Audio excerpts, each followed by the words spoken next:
Welcome everybody to SSIS Statewide Release version 22.1. Again, my name is Eric and I'm with the SSIS Training Unit.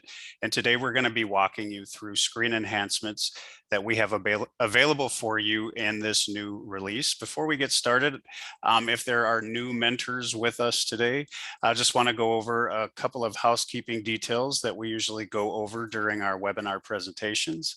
If you have any questions regarding the material that you see in today's presentation, we are going to do our due diligence to get you the answers that you need right away. However, sometimes we will have to parking lot those.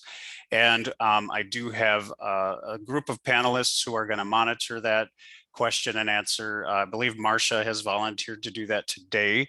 So feel free to chime in with questions. This presentation is kind of sectioned out into different program areas.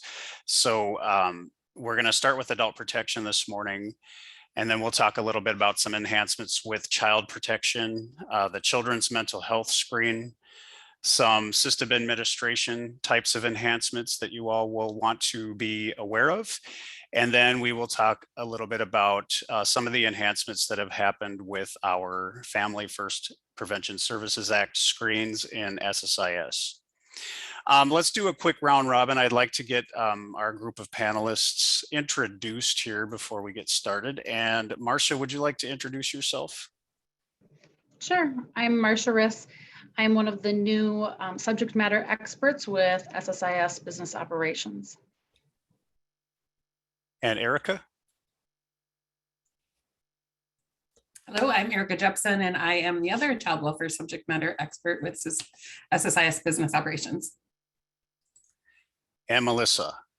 Hi, everybody. Good morning. I'm Melissa Meger. I'm a fiscal SME. I'm not new, very old, so you've seen my face before, but glad to be here again. Thank you. We also have with us today Kelly Klein, who's going to assist us with our first set of slides. Kelly, would you like to quickly introduce yourself? Sure. Excuse me, Kelly Klein, Adult Protection Resource Specialist. I'm part of the Adult Protection Unit at DHS, and my role is to support the counties in consultations, direction, policy interpretation, etc. So nice to be here. Glad to have you here, Kelly. Chris, did you want to do an introduction? Welcome. Sure. Thanks, Eric. Chris Johnson. I'm one of the managers in the Child Safety and Permanency Division, and I'm here for Family First Prevention Services Act. All questions you can shoot at me. I call it Stump the State. So start thinking about your questions on Family First. Oh boy. And then we have Lisa Litchfield. Lisa, did you want to quickly introduce yourself?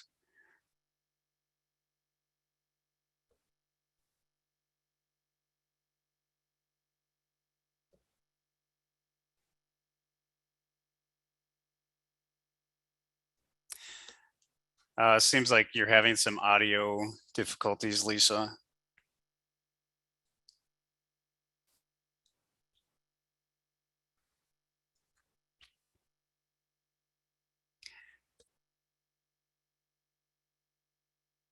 Well, maybe you can introduce yourself in the chat. I'm pretty sure everyone knows who Lisa Litchfield is.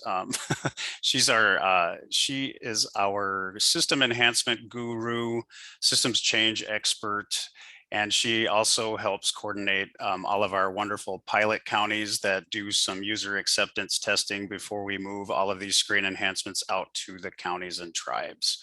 Once again, welcome everybody to the SSIS Coffee Talk.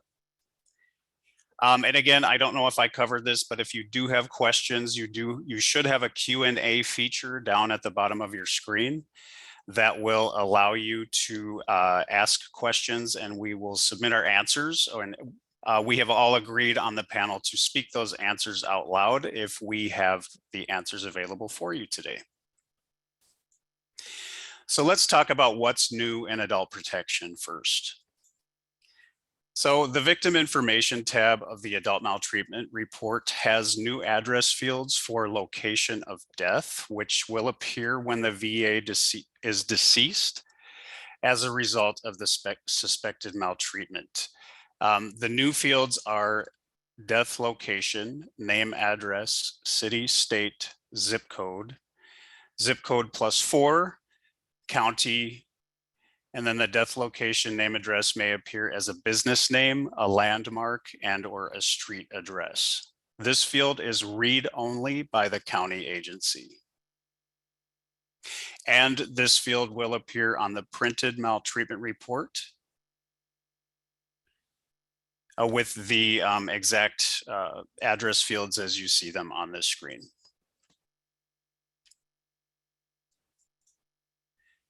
The incident section of the adult maltreatment report tab has changed to changed location of incident from a single text field to separate address elements. These new fields are location name, street address line, city, state, zip, zip +4. Location name is used for, again, business names, landmarks, or similar information that identifies a place.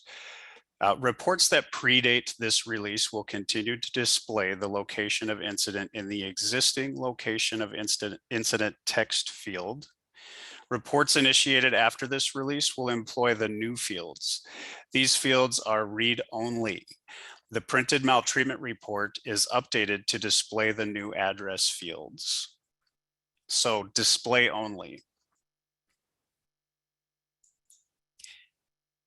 For the after hours EPS email notifications. Oh, sorry about that.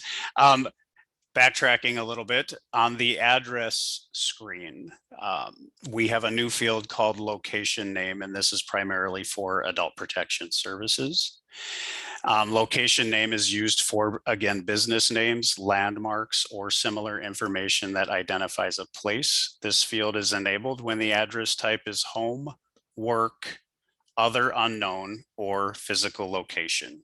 So this screenshot is showing that new field for location name.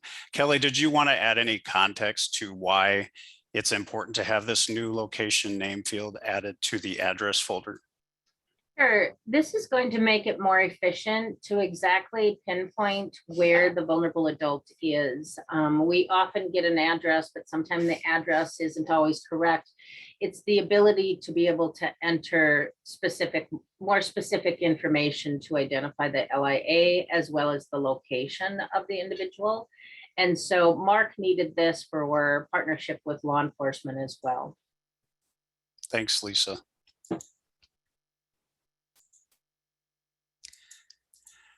And now, as I was saying, the do not reply at statemn.us has been added to the after hours EPS email notifications. This was added to bypass email spoofing configurations set up in some counties that prevent the delivery of those email notifications. Recipients of this email can still email the individual listed as the sender of this email.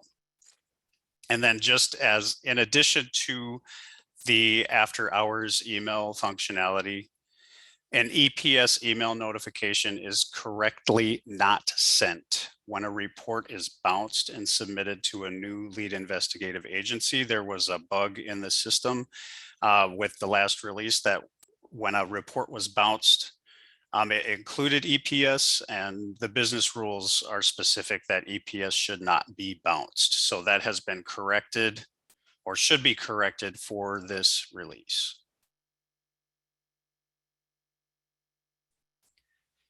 And I'm just going to check the Q&A really quick to see if any of our adult protection mentors out there have any questions for Kelly before she hops off.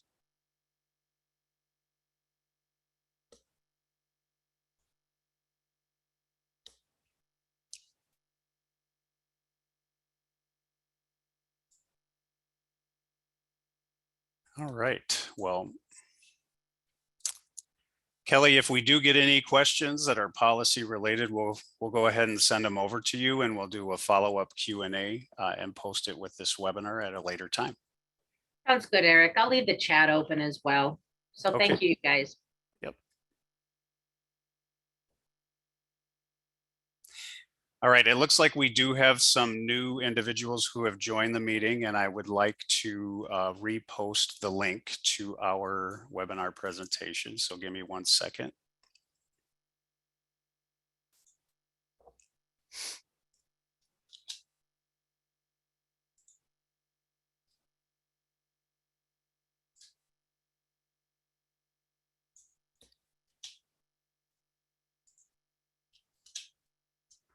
All right.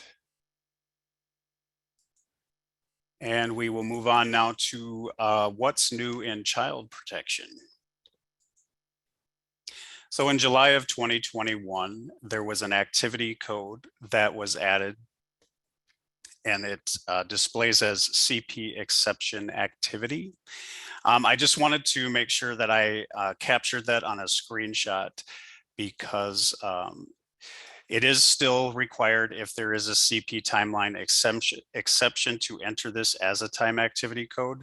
And I just wanted to draw your attention to the fact that this activity for CP timeline exemption is associated with BRASS program code 110 and service code 104. And then over here off to the right, I kind of put a screenshot just to remind people that it's applicable to service code 108 as well, which is that family assessment response.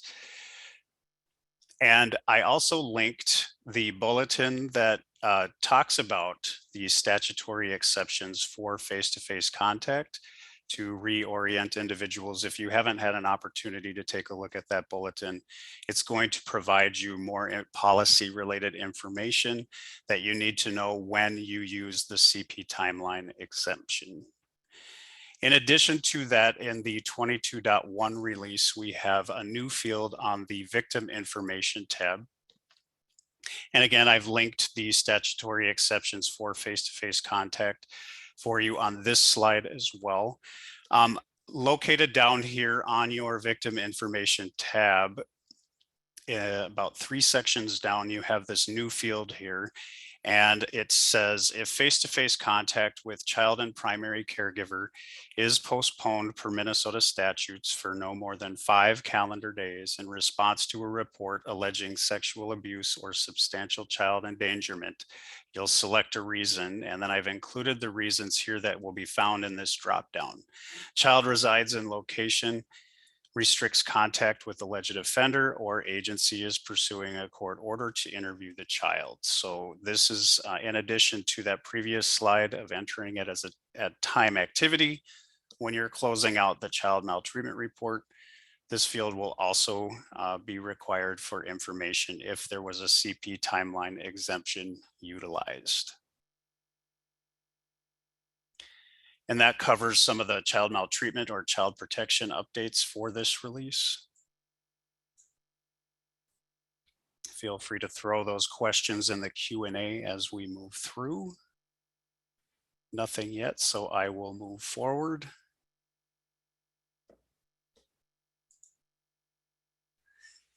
So a couple of additional enhancements to talk about what's new in some participant folders. We have, and I've connected the new job aid that I worked with children's mental health on, but we have some new fields associated with a mental health screen in SSIS, and these screenshots go over, where to find the new screening details. So we have children's mental health screenings and assessments folder under our child participant, and then we would select new child mental health screen. And then this is the new screen that users will see to document the screening tool, score, etc.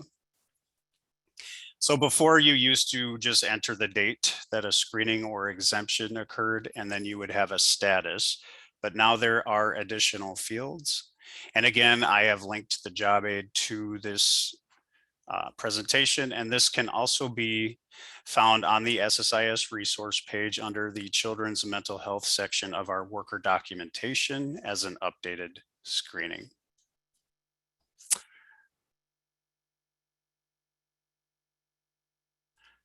So to further explain the children's mental health screen, if the status is CMH screening tool is completed, 3 required fields will show, and the user will select the screening tool that is used, and the screening tools are listed over here on the right. These are the screening tools that you will see in the dropdown.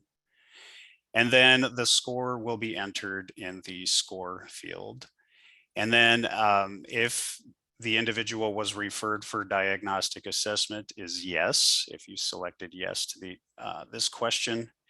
Then the last two fields on this screen will be required. So diagnostic assessment completed will be required, and then the user will put in the diagnostic assessment date.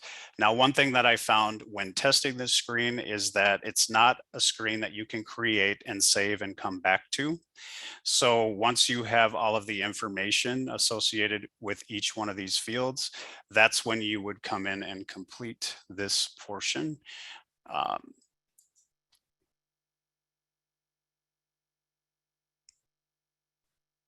Yes, I can put that in the chat for you, Angie.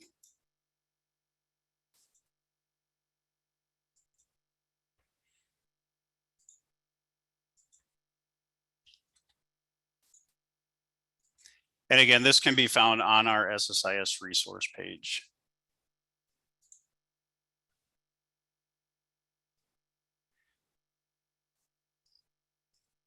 All right.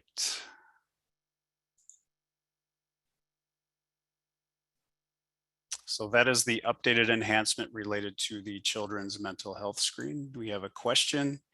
Is the CASI no longer a screening tool option? Do we have somebody on our panel that can answer that? Is Regina in? One second, I'm gonna see if Regina is in the audience. No.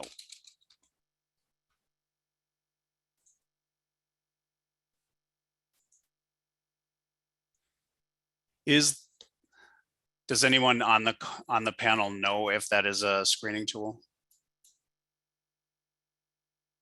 Oh. Monica answered in the chat that Regina has a new position, and Brenda is saying that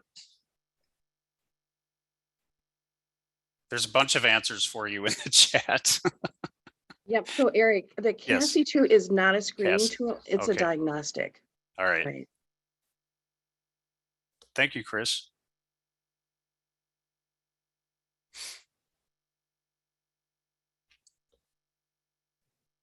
And then Maya Chang, she says, to clarify, once you save, you cannot come back and update.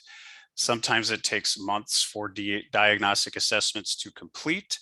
For several kids, this may be a challenge to come back and update. So to answer your question, when I was doing the testing, it required all of the information at once. So it wasn't like something I could come in and just fill out and say and leave as it is and then come back to it and complete the rest of the screen. So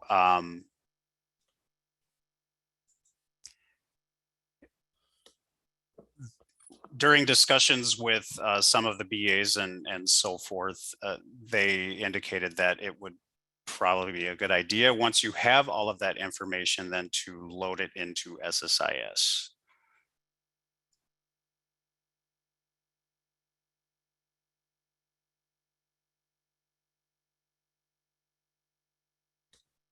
There's a lot of questions coming in about that timeline, and I think I should probably get some more specifics on that. So I'm going to pull up SSIS really quick and just show you what I'm talking about. One second here.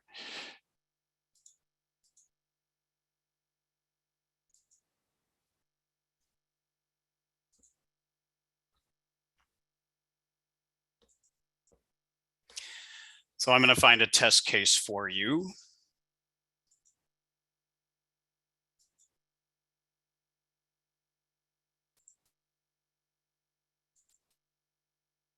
Can everybody see my screen?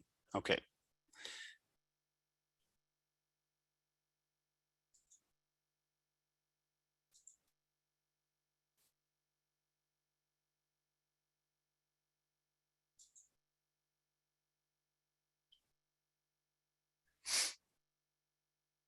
So I want to show you what I'm talking about. So I go to the CMH screenings and assessments. And when I right click and I select new child mental health screen,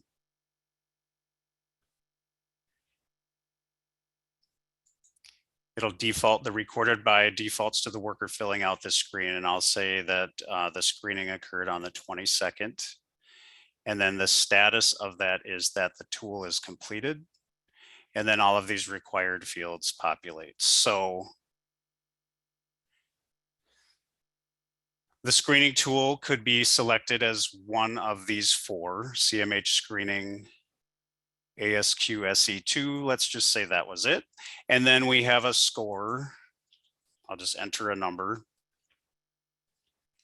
And then referred for diagnostic assessment is, if that's yes, then this field becomes required. So diagnostic assessment completed, yes or no. If I were to come back, if I wanted to save this screen, it won't let me because it says diagnostic assessment completed is required. So then you would come, you know, as you're filling this out, you would maybe have that diagnostic assessment completed, and then you'd put the diagnostic assessment date. So it looks like there is some concerns being spoken in our chat here. And I would like to take those concerns back to our business and technical partners, unless Erica or Marcia or Chris have any additional feedback. Are you able to hit diagnostic completed no and then go back in and change it? Oh, you could do that.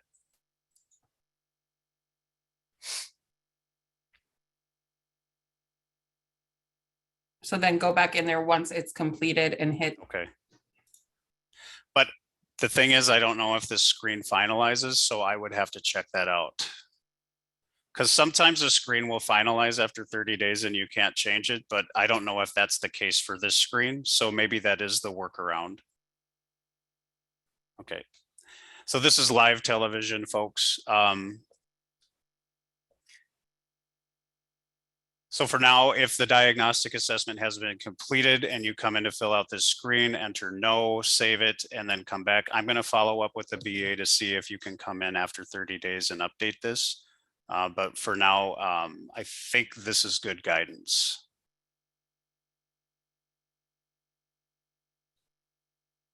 And I will follow up with all of this information that you guys are posting in the Q&A in the chat.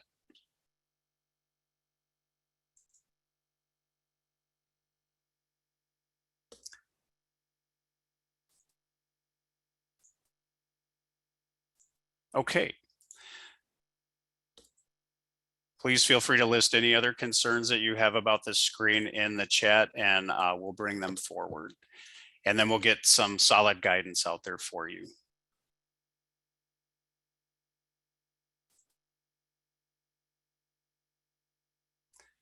Mary says, click on the refresh button to see if you can click on yes or DA assessment completed. Okay.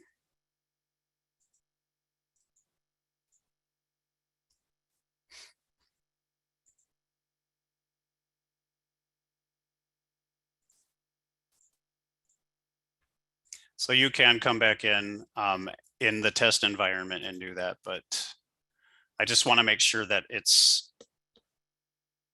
children's mental health policy to fill this screen out in this manner. I'm a lowly trainer, so I want to get some good guidance out there for you. Sorry for all of the confusion, but I do appreciate your feedback in the chat. And like I said, I will follow up with you.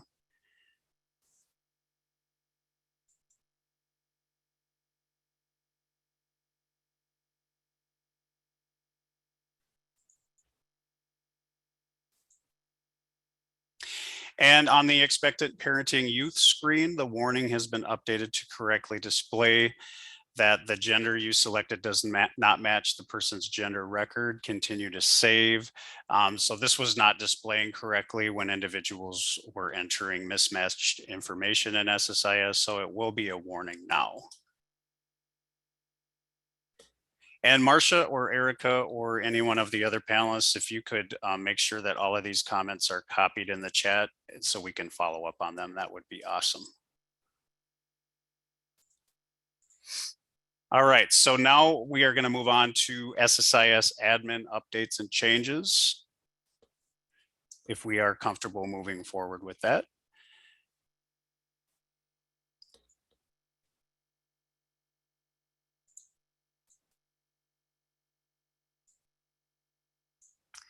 So in the last release that went out, there were a couple of new functions that were assigned to individuals who already had the administer system function. And those two functions are edit person and password reset.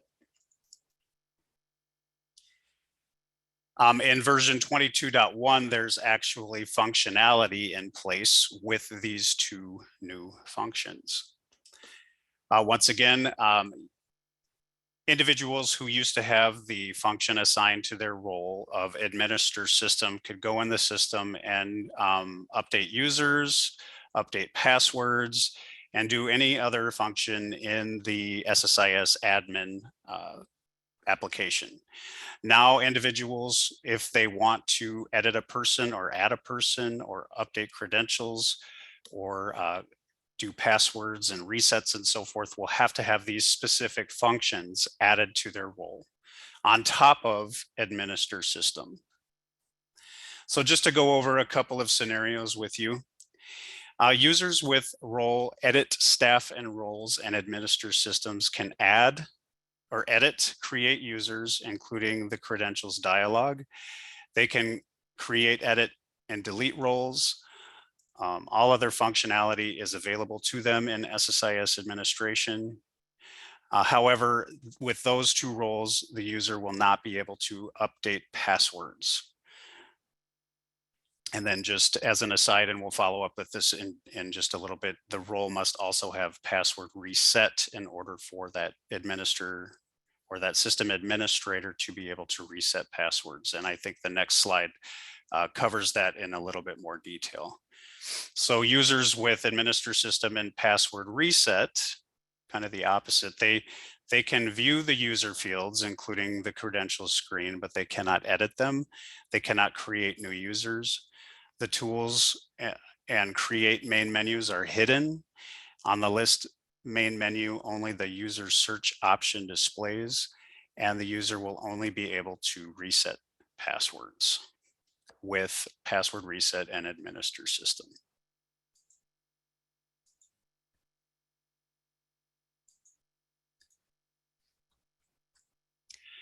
And now with all three, a role with password reset, edit staff and roles, and administer systems functions, the user will be able to do all of the things. They can edit and create users. They can create and edit and delete roles. They can utilize all other functionality in SSIS administration, and they can reset passwords. So now there is a little bit more of a distinction that you can add into that administer system role at your agency.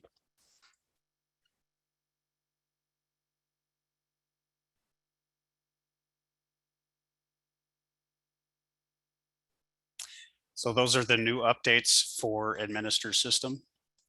And we'll talk about another function that has been added to SSIS a little bit later.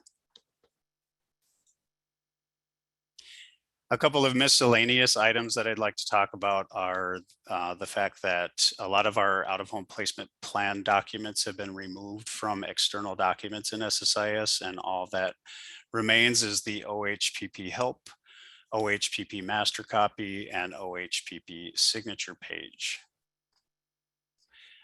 So as all of you are aware, the out-of-home placement plan has been enhanced as of the last release.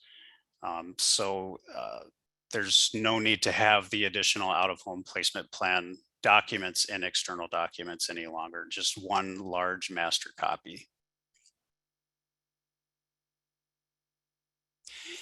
And then we have a couple of new items for physical workers. So hopefully Melissa Meager is back.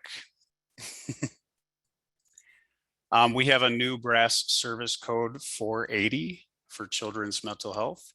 Residential service path has been added associated with HCPCS H0019. And this pertains to Rule 5 claiming. And this screenshot's just taken from SSIS administration to show you that 480 children's mental health is associated with that HCPCS modifier H0019 with a start date of 1/1/2022.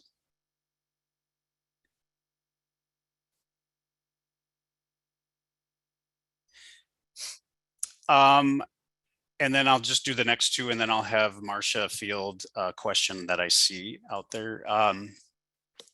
For HCPCS modifier T2011, the PASRR level 2 screening, OBRA level 2 screening, non-automated, service 505, assessment for long-term services and supports was associated with a start date of November 1st of 2021. Since this is a non-automated HCPCS modifier, payments will display on the payments non-automated potentially billable general report. Eric, I'm going to add a link to the services on the provider health or the provider page too for our workers to look at if they have more questions. Thanks, Melissa. And we have programs and services for HCPCS modifier for service 438, assertive community treatment association with HCPCS modifier H0040U6, assertive community treatment. Lots of abbreviations here. MHM for this service has an end date of September 30th, 2021. Associated claimable activities for HCPCS, for the HCPCS modifier for this service have an end date, again, like I said, of September 30th, 2021. And I'm going to backtrack a little bit. There was a question in the chat about, is there a limit of roles that a mentor can have? And Marcia, did you want to try to answer that? Sure. Yeah, actually, for anybody in SSIS, there is a limit. You only have one role option. You can assign a temporary role, but that switches the role to the temporary role. So if somebody needs an additional role, you can create a new role where you combine a couple of roles if need be. But there's really one role at a time for a mentor or for anybody really entered into SSIS. So, and there are instructions on entering or creating the roles and all of that located in the mentor handbook. So out on the SSIS worker documentation page.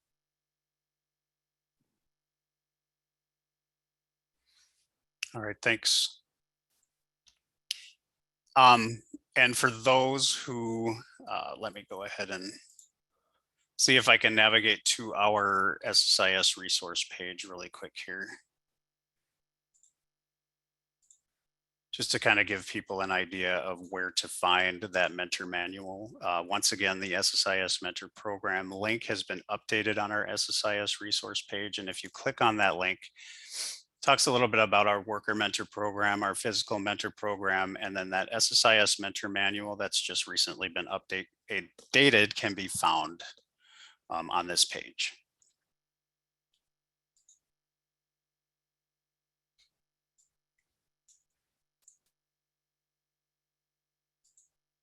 So lots of information being thrown at you. Great questions, great comments for us to follow up on. Now we're going to talk to you about some enhancements that have occurred with our permanency folder. And most of these enhancements have to do with Family First and Preservation Services Act screens and SSIS.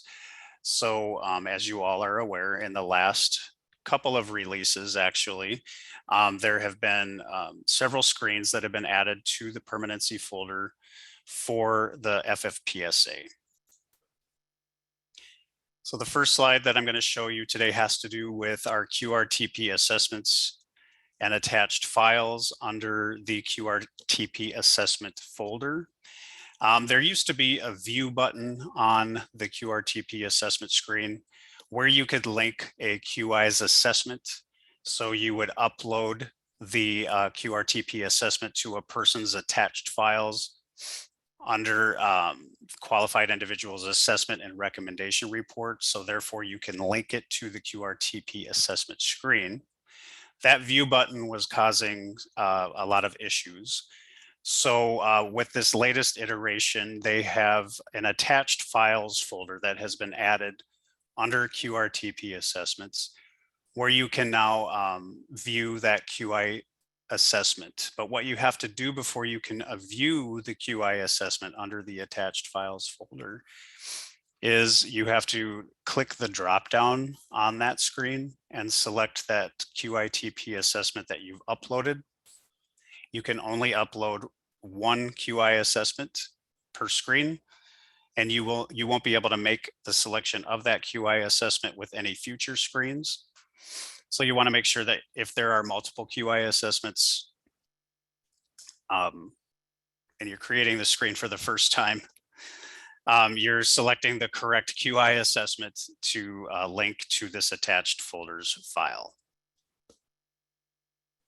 That view button will no longer be available, and I have uploaded the job aid, which I can put in the chat for you. But again, you can find all of these. I actually had them uploaded to our SSIS resource page ahead of this coffee talk. So if you want to navigate to that SSIS resource page, all of these updated job aids are available for you as of right now. We also have new functionality to add relatives from the relative search screen to a QRTP family and permanency team screen.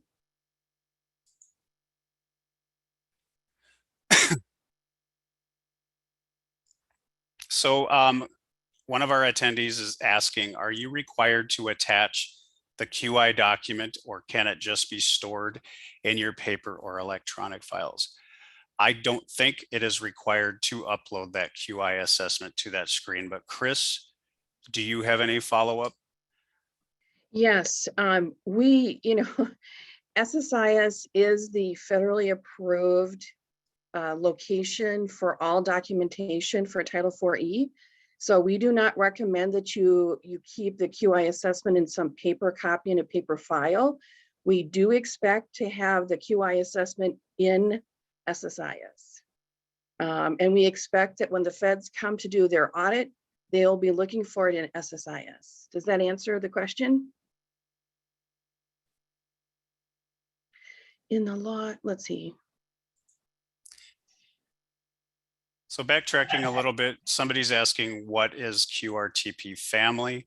So QRTP stands for Qualified Residential Treatment Program. And it is, Chris, do you want to address that a little bit more?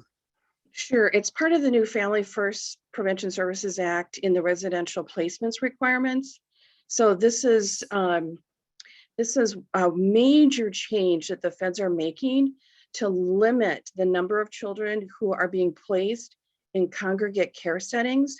So in Minnesota, that's the corporate foster homes, group homes, and residential treatment facilities.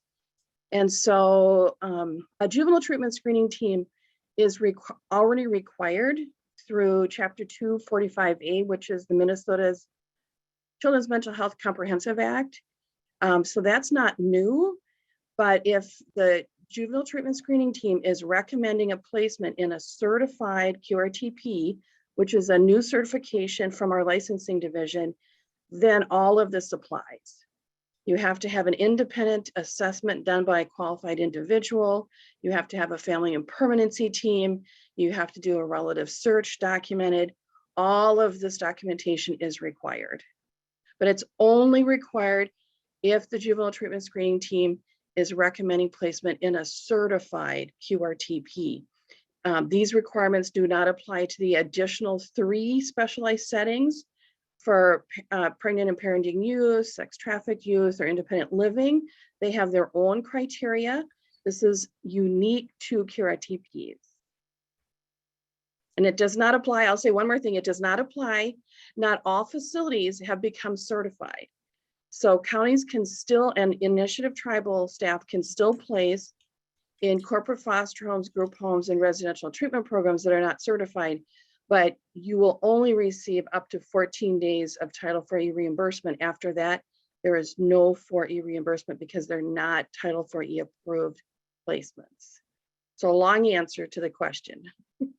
This kind of gives you a hint on how complicated Family First is in residential services. So there's a lot of details. And if you change one piece to the scenario, it could change the answer.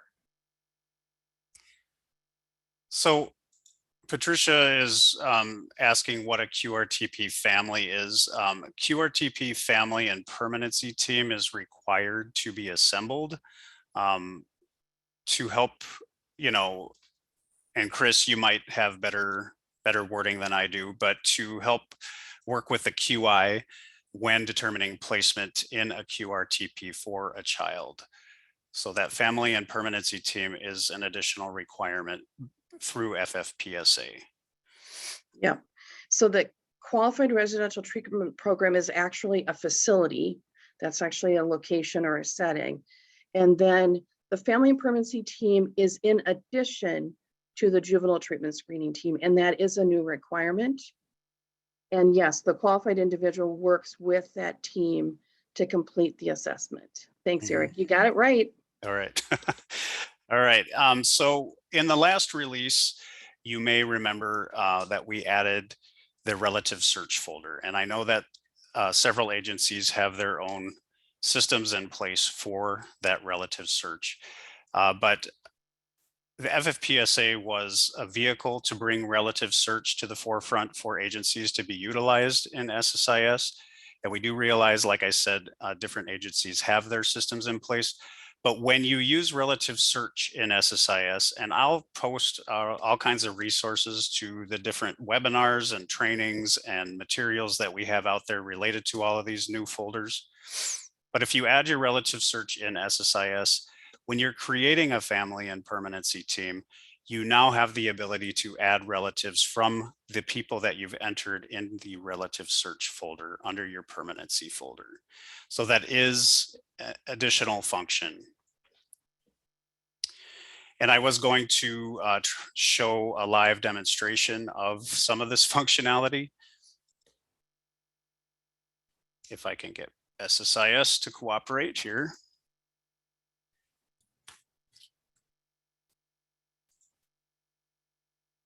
There was also another question on here that while you're doing that, Eric, maybe Okay. Chris can answer. Question was, what about placements that are deemed medically necessary for treatment purposes? Can you answer that, Chris? Yes, great question. Okay. So qualified residential treatment assessments by a qualified individual has nothing to do with medical necessity. It has to do with determining and making a recommendation that the least restrictive setting, hopefully, is where the child can receive the treatment they need. And if not, because the QI has to rule out family placement, they have to rule out a family foster home placement, and they have to determine that the only place the child can actually receive the treatment is in a residential treatment setting or a QRTP. This does not replace a medical necessity. That's still part of the process. So this might be somebody who's in children's mental health or child protection. That's where the CASI-2 comes in. You still have to have a diagnostic assessment. That's what leads you through the medical necessity. This assessment is separate from that process, or in addition to, maybe is the way to say it.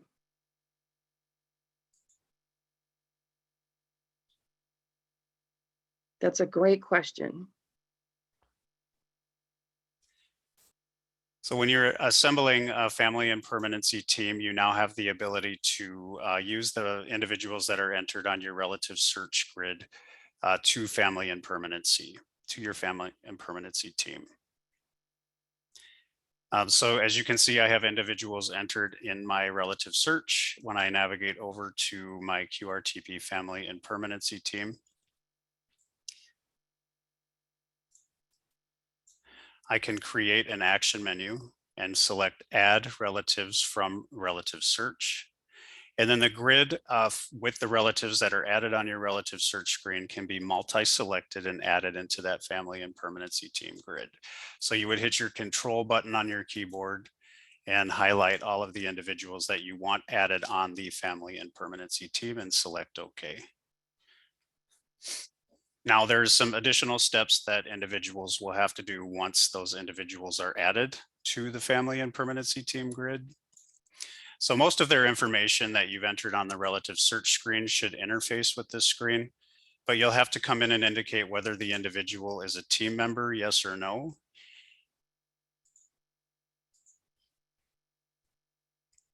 And do that for each individual person that you've added from the relative search screen.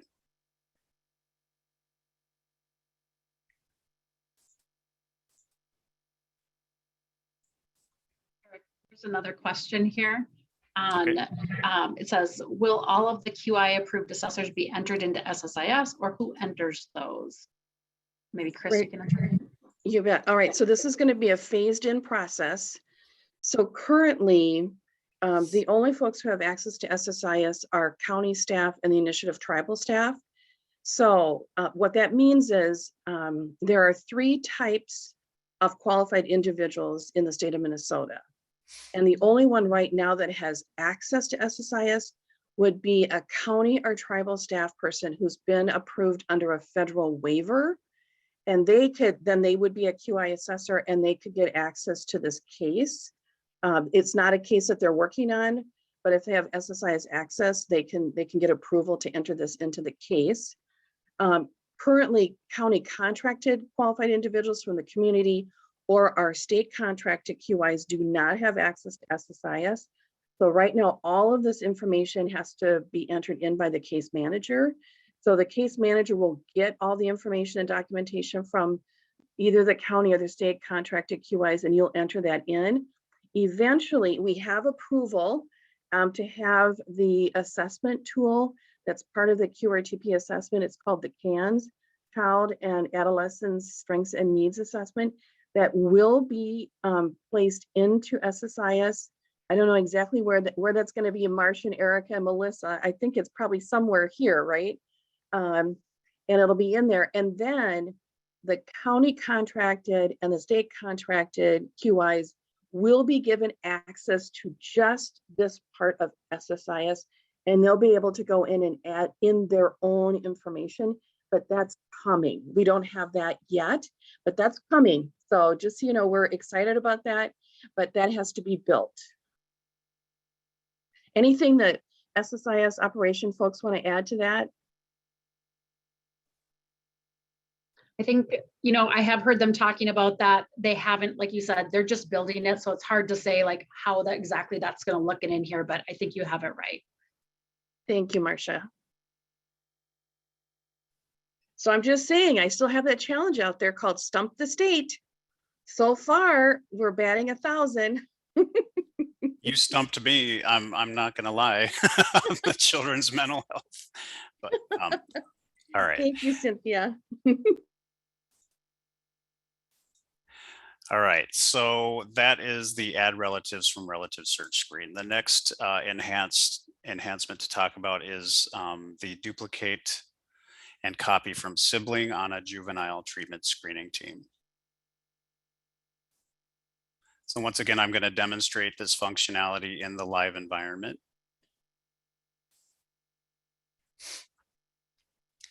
So if a sibling in a sibling group is being evaluated for QRTP placement and the other sibling as well, you can fill out a juvenile treatment screening team screen in SSIS, and you can now copy that to a sibling. So we see that Barbara Snow here has a sister by the name of Sheila Snow. And if you navigate to, Sheila's folder and you want to copy her sister's juvenile treatment screening team information, the first thing that I want to point out is that a relationship should be entered in SSIS for Sheila and Barbara, or for those siblings. And then you would navigate to the permanency folder. And what you have to do is you have to create the juvenile treatment screening team first. And you have to enter some required information. So the date of the screening,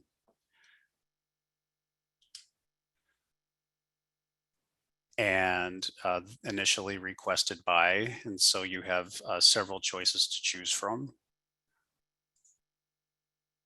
So I'm saying county social services, it's making the referral, and the case manager program area is child protective services. Once you have some of that required information initially filled out on this screen, you can copy from sibling from the action menu. So if I select copy from sibling, it's going to show the siblings for Sheila, and we see Barbara Snow listed here in the grid, and we can select that in the bottom right-hand corner. And that information should populate on Sheila's screen. But again, we want everybody to make sure that they're double checking all of the information populated on the screen before they save it as is. And again, a job aid has been updated for this functionality, and I can put that information into the chat for you. I just saw a question. How do we code the payments? Oh, here comes the physical questions. How do we code the payments to QRTP facilities so we get reimbursed? Program and service codes. I see if Melissa wants to answer that question. Sure. So none of our codes for the QRTPs have really changed as far as the child foster care report goes.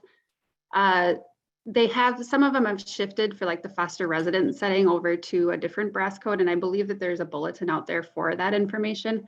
But yeah, for the most part, none of our codes have changed. What I can tell you for the current status of the child foster care report is nothing will reimburse, because we have not built all of those business requirements around the child foster care report for the QRTP placements and family foster or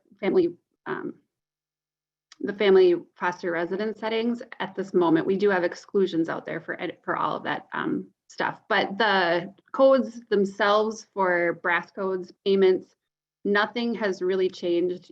You would still continue doing the same process that you've done in the past, with the exclusion of that child foster residence setting.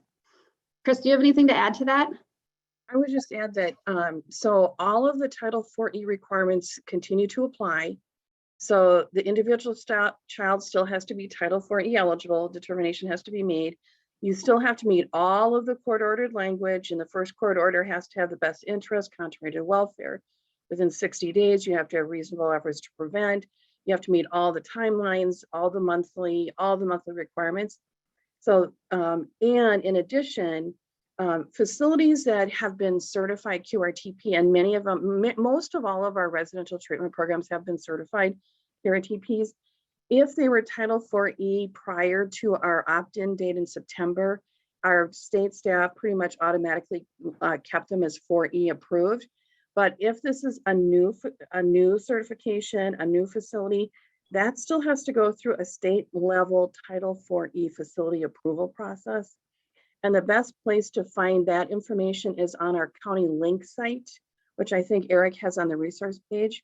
So I'll just put a plug in. Anything you want to know about Family First and bulletins, publications, there's SSIS information, Child Welfare Training Academy information, all that stuff is on the county link under like program resources. And then you go down on the left-hand side and you'll see Family First. Click on that. It's all in there, and take a look at that. And just to add, Melissa, we are working on the 4E claiming. So that will be coming soon in one of the new SSIS releases. So we're working on it. As you can imagine, implementing Family First has been, let's see, Cynthia, what do we call this? I mean, it's gigantic in terms of on the system side. So we only have, as you know, we have finite resources in Minute. And so they needed to work on things as we go. And so that's coming. So just so you know, it's in the works. So you'll be able to do that. And the big other change is the foster care residences, which is the corporate foster homes. They're no longer family foster homes. And so those are now corporate foster home, congregate care. And there's a whole new series of things that apply to them. And there is a new brass code. And I think I believe it's 183, and Yeah. it's not a new one. It's an existing one that we switched over for that Yep. setting. Yep. Yep, that's what I remember too, Melissa, 183. So if you look on the brass code bulletin, you'll see that we've added that in there for you. So the brass codes, we got all that taken care of. So once we have the 4E claiming in place, you guys are going to be able to rock and roll and put in your claiming for these placements. And we are planning a future coffee talk specifically for Title 4E training, or excuse me, Title 4E claiming for the Family First Prevention Services Act too. So I believe that's sometime in July, but I cross my fingers that will happen.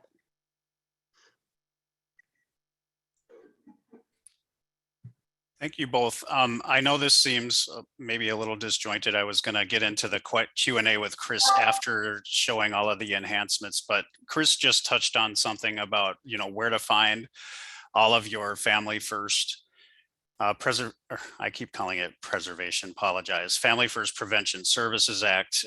So you can find it in several locations. So what we did is we worked together and put together somewhat of a job aid or tutorial on where to find all of this information. So I'm going to throw that into the chat for you right now.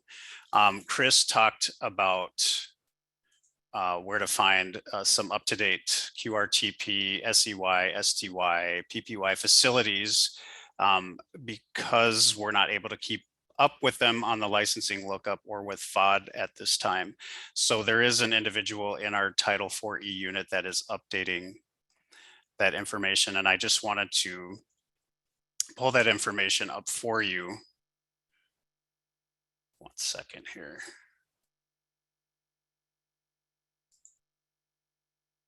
I got to move some windows around.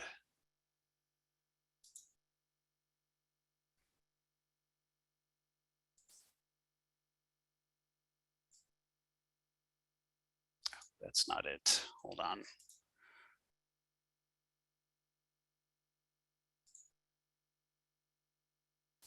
I think I need a producer here to help me out with some of this stuff while. All right, this should be it. I'll throw that into the chat for you.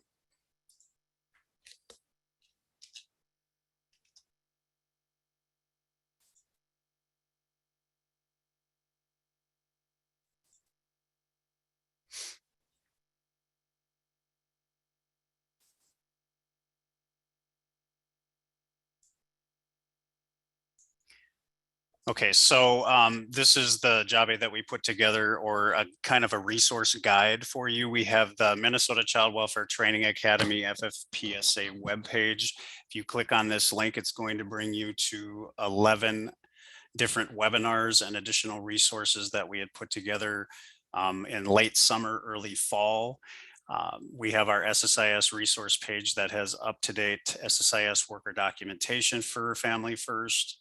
And then this kind of breaks down all of the different pages that we have on County Link that are associated with the Family First Prevention Services Act. And Chris talked about, I think it's on this page. Nope, sorry.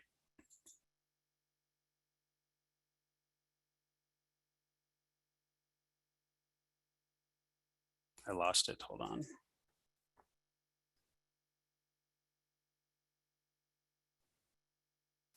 So while Eric's doing that, we have like a main page for Family First. And I so get it, Eric. You want to say Preservation Act, Yeah.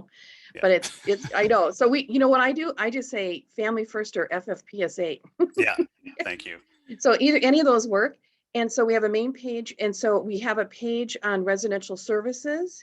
We have a page on the qualified individual program, and we have a prevention services page. So you can just, and those three you can click on the links on the main page. So this was what Chris was referring to, DHS and DOC Yes, yep. facilities with certifications. This is the most up-to-date list that you'll get. And I'm going to throw the link to this page into the chat for you. But if you click on this link on this page, it kind of comes up with a PDF for you with all of the certified Yeah. congregate care settings. And then it And breaks it down by category, PPY, SILs, STY, and QRTP. Right. And you know, you guys, I'm sure are all familiar with licensing lookup, which is a great resource. What this does is when there's like, so for example, bar none has 3 programs. If you go on the licensing lookup, you just find bar none as a certified QRTP. This breaks it down by the individual program. All right, Task and Center, you know, has 3 programs. They have shelter, eval, and intensive treatment. You know, this one gets you a little more detail. Eventually, this will all be put into, and I'm going to rely on my SSI operations people. Is it the facility provider information that our financial operations folks put in? The Title IV group provider search is what it's called. Thank you. Thank you. This will all be in SSIS. That's also a phase-in process. So just know this is a temporary and interim step here, but it'll all be in SSIS too. Thanks, Melissa. Yep. We have a couple other questions in the Q&A. Is now okay time to read those? Sure, why not? So one of the questions says, will you be able to duplicate for half siblings for juvenile screening team or just those listed as siblings? I'll get back to them on that. Okay. And then the other one is there a job aid for how to coordinate waiver funding with the different scenarios?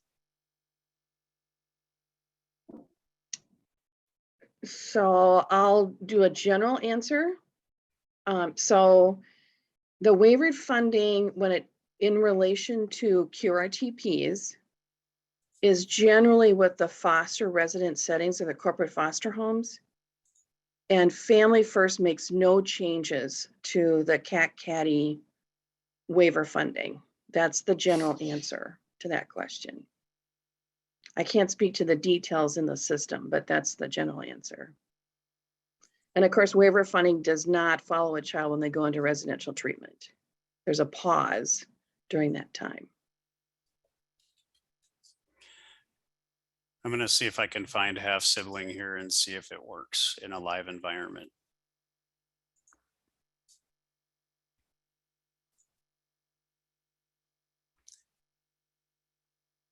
So I've entered Barbara or Sheila now as Barbara's half sibling, and then I will see if the functionality is there.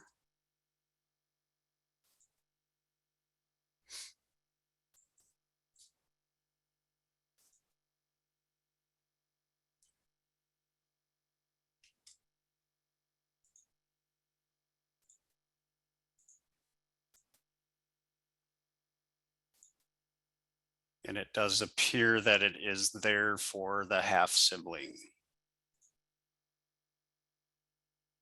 in our test environment. So hopefully that answers that individual's question. I'm going to go back to Sandra's question, Chris, the one that you were talking about, the waiver funding piece. She added a little bit more here. So she said, we used to subtract the MAPC from the waiver rate. Now, and I believe this is a ways back, I believe, before MAPC. Actually, I think it's DOC is what she's referring to, because I recall that as well. Some of the non-QRTP placements, I thought I read, we no longer do the MAPC. The waiver would be payment in full. I mean, my understanding, and Chris and Melissa, correct me if I'm wrong here, but my understanding is they're separate things. Is ultimately, so the waiver pays for waiver services, which is not the foster placement or the QRTP setting, whatever it may be. So there should still be fully separate, right? So I can answer again. So the question is kind of like 3 or 4 components in there. Okay, so like Marcia said, the waiver funding for CAC and CADI are for services. So that's the treatment portion. It does not, well, okay, now it gets complicated. So when we're talking foster care, we're talking room and board, right? So, so I'll just say that at this point. All right, the second piece is that we have legacy kids, which we have not talked about yet. So we can use the corporate foster homes as an example. If counties or initiative tribal staff, you had a child that was placed in a corporate foster home prior to our September 30th, 2021, and that child does not move, stays there, okay, then you continue as you went before using a MAPC for the room and board, and then your waivered services, right? And those are continue to be included in the child foster care report, because those are legacy kids still considered family foster care. Nothing changes with them. However, if the child moves to another corporate foster home, and it doesn't matter if it's a QRT, at this point now, it doesn't matter if it's a QRTP or not. The feds made this change in our last federal 4E, Title 4E eligibility review. They told us that Minnesota incorrectly included corporate foster homes in family foster care. And then Family First came and they made it very clear that they're not family foster homes. So we have to move them. So if the child moves on or after September 30th, or you have a new child who comes into a corporate foster home, then you have new rules. Then the Family First applies to all kids. It doesn't matter if it's right now there is not any foster residents that are certified QRTPs, but there is one who's applied. So this doesn't matter if it's a certified QRTP or not. What matters is that it's a corporate foster home setting. So when that happens, the child's placed, and I'm using these words interchangeably. So I grew up knowing them as corporate foster homes, right? So usually it's a house with some shift staff and maybe 4 or less children or youth, but our licensing division calls them foster resident settings. Okay, so that's the licensing type, but I mean, they're the same thing is what, so even though I'm kind of going back and forth, it's the same thing. Then what happens is that state law changed. And so the payment for the room and board now is the basic rate of a MAPC. So, there's like, I think 3 age groups. So you use the age group, that's what they get for the room and board. So, and that's it. That's all they get. They don't get anything else. So I'm going to look to my SSIS operations team. Anything you want to, anything I didn't get quite right? Was I okay? The only thing I'll mention is that with this new change for the corporate foster settings, those for the fiscal staff, those payments will now be looking at that Title 4E group provider search for the license and for the certifications that if they have the certifications. So those at this point, those payments too will also be excluded from the child foster care report until those business requirements are built in. So again, it'll be similar to our our children's residential treatment centers, but it'll in the same process as far as the payments and the claiming go. But again, right now they're being excluded as well. Yeah, great point. So for those legacy kids that are in corporate foster homes, if they were Title 4E eligible children and you were able to submit for 4E, you can continue to do that. Mm-hmm. But if the child moves or it's a new child on or after September 30th, because none of the corporate foster homes have been approved Title 4E, there is no 4E. Just so you know, you can place there, but there's no Title 4E reimbursement. They have to be on like what the facility provider. They have to go through that state level Title 4E facility approval process, and none of them have done that yet. And in order to do that, they have to become a certified QRTP. So it's probably a stiff climb for the corporate foster homes to meet those requirements.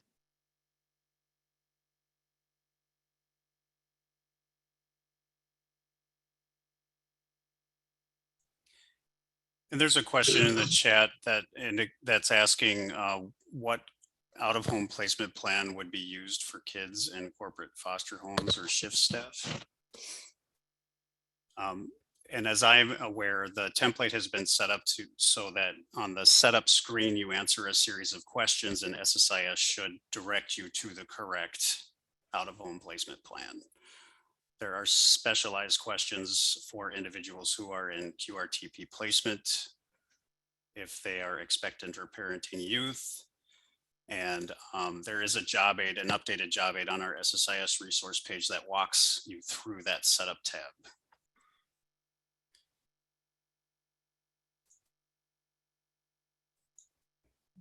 And I'll throw that into the chat for you as well.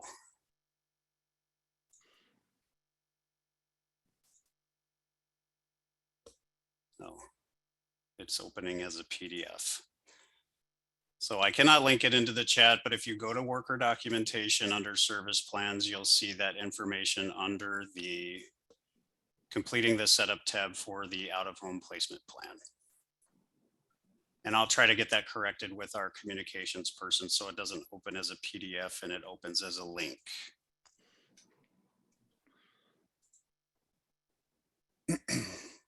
So there's a little bit more ground to cover in our presentation today.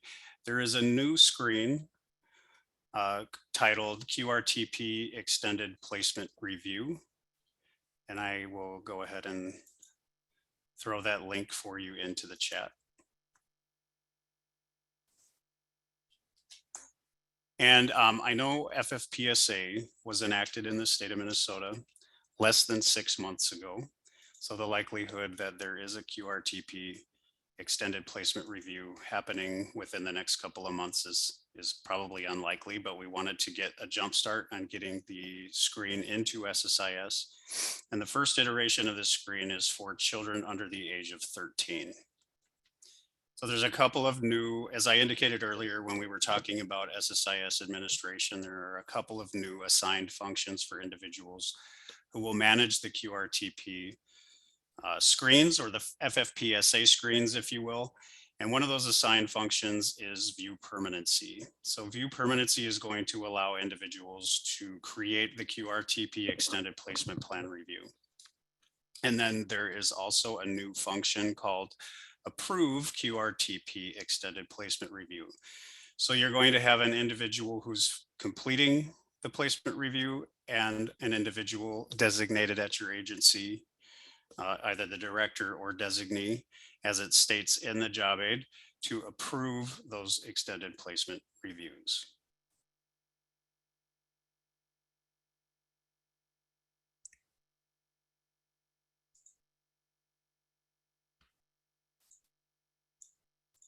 And then this is just a view of what the new screen looks like as completed. The top portion of the screen will be filled out by the worker, this first half. And then once it's sent for approval, the approver will fill out the bottom portion. And we'll walk through a little bit of that functionality here in SSIS.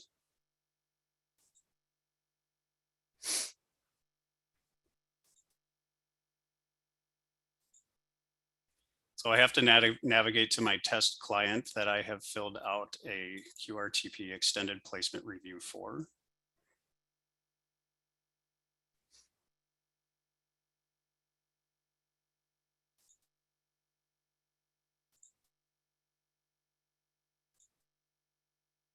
So you would create the QRTP extended placement review with an action menu, just like you would for anything else in SSIS, by either right-clicking from the folder itself, new QRTP extended placement review, or right-clicking on the permanency folder and selecting new QRTP extended placement review, and then you get the new screen. You're going to enter the create date. The review status will not show up right away until the QRTP review is approved or denied. It will default to the worker who's filling out to the screen or filling out the screen, and then the continuous placement will show in this field here. as well as information from your placement screen under your permanency folder for that QRTP placement. There is a button here that's kind of faded out in this first iteration, and it's calculate review period detail. This button will be enabled in future releases of SSIS, but for right now, it is not enabled. And it will calculate that 6-month span of time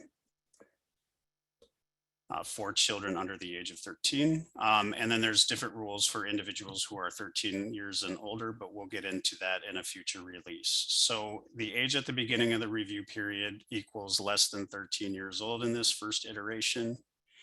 The review type is going to be this 6-month 180 day in a QRTP placement. Otherwise, there is another selection that workers can make: 6 non-consecutive months or 180 days in a QRTP placement. And I'm going to have policy go into a little bit more detail here in just a second. And then you'll enter manually for now the review period. So from and to in this field. In future iterations, like I said, there will be an ability to calculate that review period. And then in this field here, for the individual who's filling this out, in preparation for this extended placement review, the most recent out-of-home placement plan, the last court report and court order were reviewed. Additional information may be considered as part of this review, including but not limited to information from the QRTP family and permanency team, discharge planning input from a facility professional, and other relevant information. So all of that pertinent information will be entered into this field. Once the individual worker has filled out this first portion of the screen, they're going to send it for approval. And it's grayed out right now, but it's in your action menu once you fill out this top portion. Once you send it for approval, the approver at your agency would navigate to their approval log under searches and logs. And there is a new folder in the approval log for QRTP extended placement review. And if SSIS cooperates, I can show you what that looks like. But it is in the job aid as well.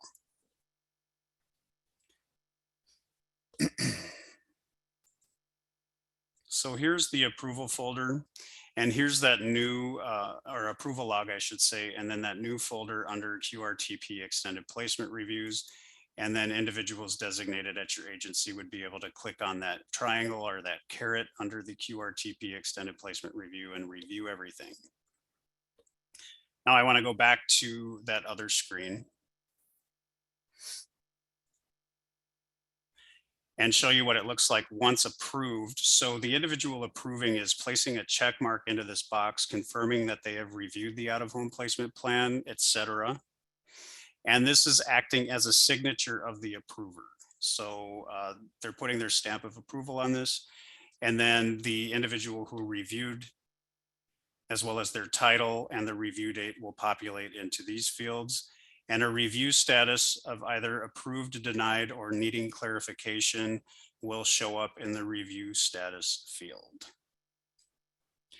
And I know I kind of covered that at lightning speed, but again, there is a job aid available for you. And I do believe I posted that in the chat. Correct me if I'm wrong, Marcia. And Chris, if you wanted to add any additional information about the extended placement review, I hate to put you on the spot, but if you did have anything you wanted to add or clarify, feel free to do so. Sure. So I think the only thing I would add is that the federal requirements, the federal language on who can approve extended placements for children under 13 or over 13, their language is agency head. All right. So if we were a state that everything was done at the state level, that would likely be our commissioner, potentially, right? So because we're a state supervised county administered system, this then would occur at the county level or for the initiative tribal level. So agency head to us appears to be the director at your agency. We haven't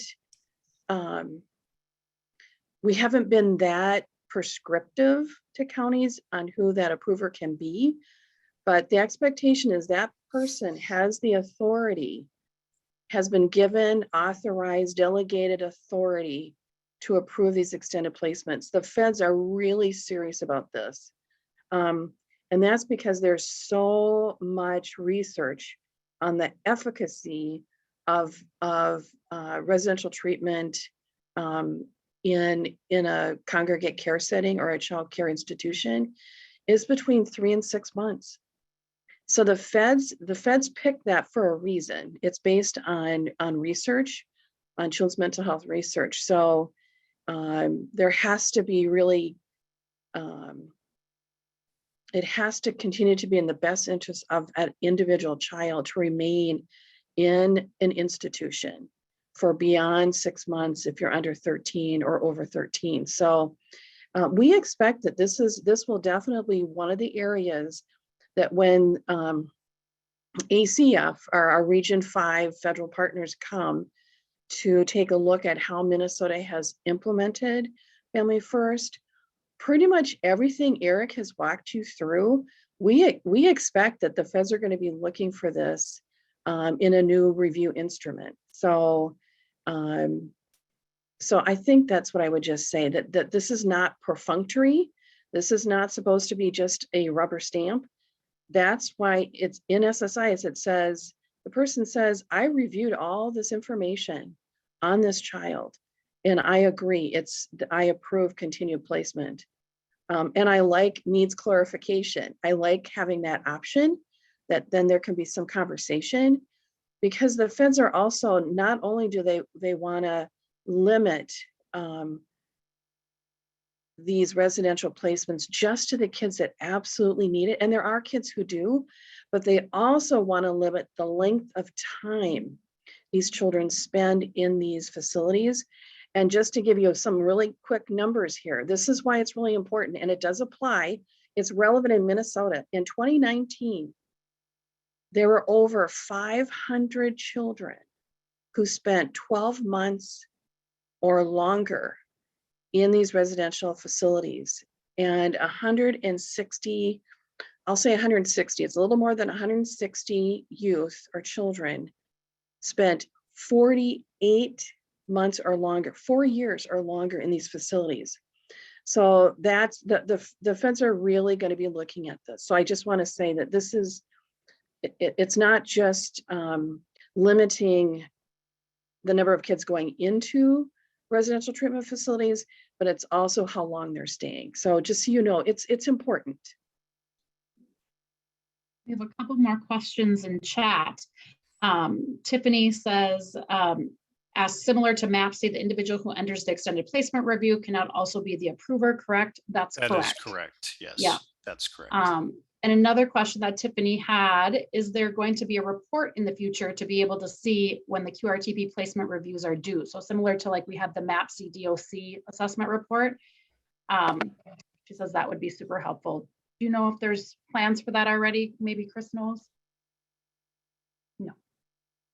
I don't, but I think it's a great idea. So if we can put that as in the parking lot or a placeholder, I think that's a great idea. Yep. And I'm thinking that the county directors are going to would really appreciate having a report so they can anticipate, they can see how many of the children in their county are going to be up for these reviews. I think it's a great idea. So I think it'd probably be a good idea, Tiffany, if you want to put that in an enhancement request. That seems like something that others would be interested in as well. And I'll write it down as well.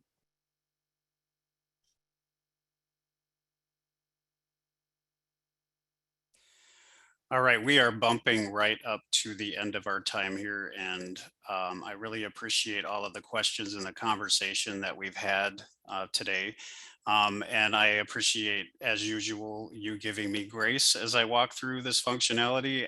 As always, I feel like I have all of my I's dotted and T's crossed, but that never seems to be the case. So I appreciate the grace that you give me, and I will follow up on some of the concerns or questions that you had related to children's mental health. And as always, feel free to email the SSIS help desk for our mentors out there. Feel free to email the SSIS help desk to get you training materials that you need or questions answered that may not have been answered in this particular webinar, or a job aid that we have provided for you today.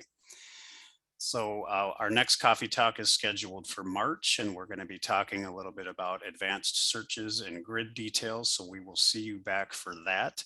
I appreciate all of your candor, and I thank you for all that you do at your county and tribal agencies. We will see you next time.